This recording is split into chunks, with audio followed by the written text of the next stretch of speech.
Bienvenidos a la economía de Deutsche Welle. La Unión Europea ha aprobado finalmente el sexto paquete de sanciones contra Rusia y ha despejado el camino para un embargo petrolero de gran alcance. Además, la principal institución financiera de Moscú, junto a otros bancos, quedarán excluidos del sistema de mensajería financiera SWIFT. Esta sexta ronda de sanciones económicas estuvo durante varios días bloqueada por la negativa de Hungría al embargo de importaciones de crudo ruso. Tras unos ajustes, el boicot se limita al petróleo transportado por vía marítima y no por oleoductos. Según la presidenta de la Comisión, Ursula von der Leyen, la Unión Europea comprará alrededor de un 90% menos de petróleo a Rusia hasta finales de año.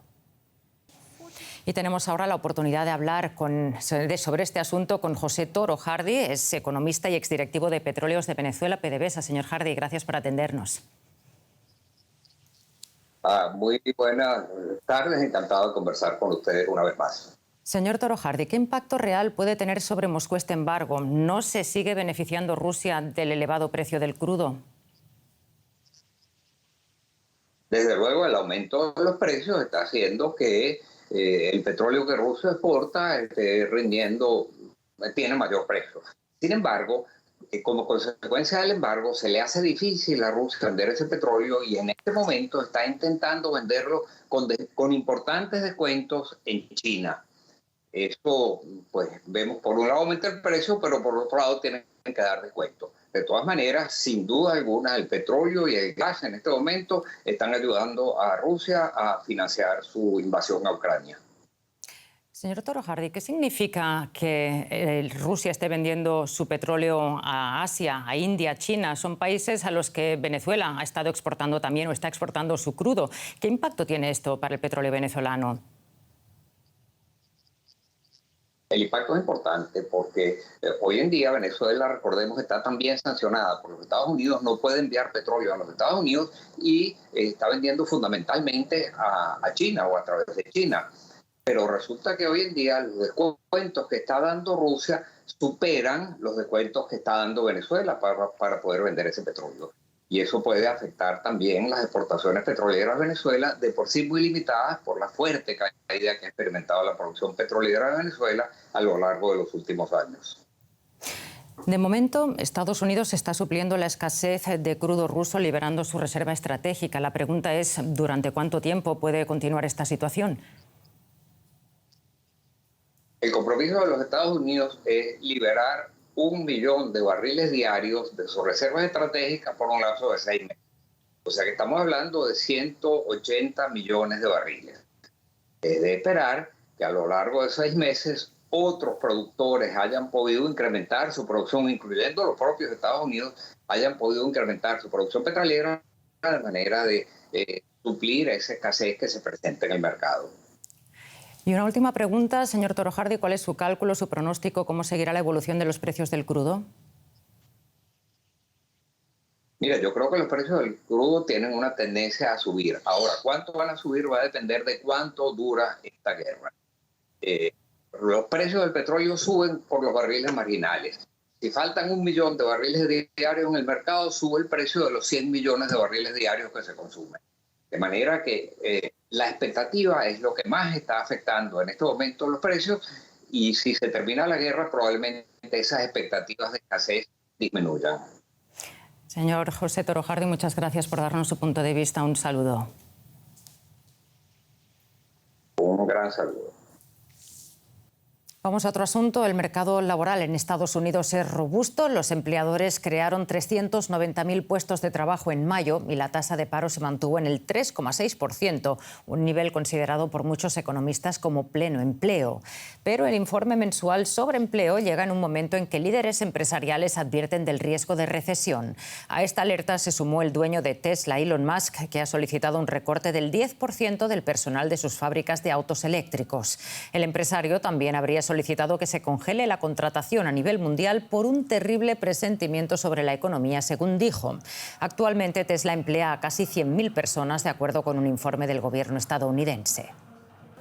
Y vamos a comentar todo esto con nuestra compañera allá en Wall Street, Ana Nieto. Muchos saludos. Ana, primero de todo, ¿cómo ha sido recibido este informe de empleo de mayo? Todos los economistas coinciden en señalar que el mercado laboral en Estados Unidos es sólido. Es el 17º mes consecutivo en el que se están creando cientos de miles de empleos. La tasa de desempleo es del 3,6%, que es la misma que hace 3 meses, pero la buena noticia es que no baja más porque está subiendo la población activa, es decir, que hay más gente que está buscando empleo, además de más gente trabajando. Los salarios han crecido, pero no tanto como en el pasado, y esto es bueno en el sentido de que puede rebajar la presión inflacionista que tanto está preocupando. Por sectores, salvo el comercio al por menor, todos los sectores siguen creando empleo. El único punto quizá un poco más negativo es el del desempleo latino. La tasa de desempleo entre los latinos ha pasado del 4,1% en abril al 4,3% en mayo, y todo se debe en exclusiva al desempleo de las mujeres, que ha crecido 1 punto porcentual en apenas un mes. En cualquier caso, te repito que el informe se calcula que se califica como sólido, y la mayor parte de los analistas se empeñan en ver que va a haber una recesión suave y no, una desaceleración suave y no una recesión. Ana, todo parece muy positivo. ¿A qué se debe entonces el pesimismo entre los directivos de la industria financiera y ahora también del empresario Elon Musk? Bueno, la situación del empleo es lo más positivo de todo lo que ahora mismo está ocurriendo en la economía. Los demás señales están empezando a dar algunas señales de alarma. Y lo que más preocupa, desde luego, es la inflación y lo que puede hacer la Fed para acabar con ella, lo que tiene que hacer. Ya no solamente subir tasas, sino deshacerse del balance de deuda que tiene. Ahora mismo la Fed, justo en este momento, está deshaciéndose de parte de la deuda que tiene acumulada, casi 3 billones, y eso puede generar que se pase de un exceso de liquidez a una falta de liquidez, y eso puede tener unas graves consecuencias en la economía. También preocupa muchísimo la guerra en Ucrania y lo que pueda ocurrir en Europa. Por parte de Elon Musk, lo que tiene es una compañía que ha sido siempre muy mimada por todo el mundo y ahora mismo está compitiendo con otras empresas. Él destruye empleo, pero Ford lo está creando. Muchas gracias, Ana, un día más por tu análisis. Muy buen fin de semana. Y hablando de empleo, el Gobierno de España se plantea regularizar a los migrantes en situación irregular para suplir las carencias de personal en sectores clave como el turismo y la construcción tras 2 años de pandemia. El borrador con el que trabaja el Gobierno pretende facilitar la contratación de trabajadores desde sus países de origen y facilita el acceso a autorizaciones de trabajo a los inmigrantes que ya viven en el país. Los sindicatos critican la propuesta por considerar que responde únicamente a las necesidades de determinados sectores económicos sin mejorar las condiciones laborales de los trabajadores. Brasil, la mayor economía de Latinoamérica, creció un 1% en el primer trimestre de este año. Sin embargo, los altos costos de endeudamiento y la inflación de 2 dígitos ensombrecen el porvenir económico de este país en pleno año electoral, en el que su presidente, Jair Bolsonaro, busca la reelección. La inflación disparada y las altas tasas de interés pesan mucho sobre las perspectivas económicas de Brasil y en el día a día de los consumidores, pero también de los negocios. Para la mayoría de nuestros platos estamos ajustando nuestros márgenes de ganancia para poder mantener los precios. Todavía no aumentamos la inflación a nuestros productos, pero nuestros márgenes de ganancia se redujeron en un 15%. El secreto de este chef es usar ingredientes de temporada más baratos, una estrategia cada vez más difícil de seguir. Los costos de los alimentos y la energía son los principales motores de la inflación en Brasil. Productos y servicios imprescindibles que golpean directamente a los bolsillos de la gente. El gobierno siempre habla de 6, 8, 10% de inflación, pero eso no es lo que notamos. Ya sea en alimentos, combustible, electricidad, he visto aumentos de precios muy por encima de eso. En un intento por frenar la inflación, el Banco Central de Brasil elevó su tasa de interés de referencia Selic en 1 punto porcentual, del 11,75 al 12,75. Además, abrió la puerta a una campaña de ajuste monetario más prolongada, con otro probable aumento de menor magnitud en la tasa de interés en junio. El hecho de aumentar la tasa Selic, la tasa de interés, no es concluyente, en el sentido de que no será efectivo para rebajar la inflación. No es una inflación por el lado de la demanda, es una inflación por el lado de la oferta. En un año electoral, el gobierno de Jair Bolsonaro hace lo posible para frenar la inflación.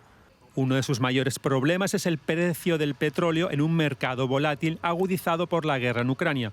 El mismo Bolsonaro presiona a la petrolera estatal Petrobras a congelar los precios de los combustibles sin éxito.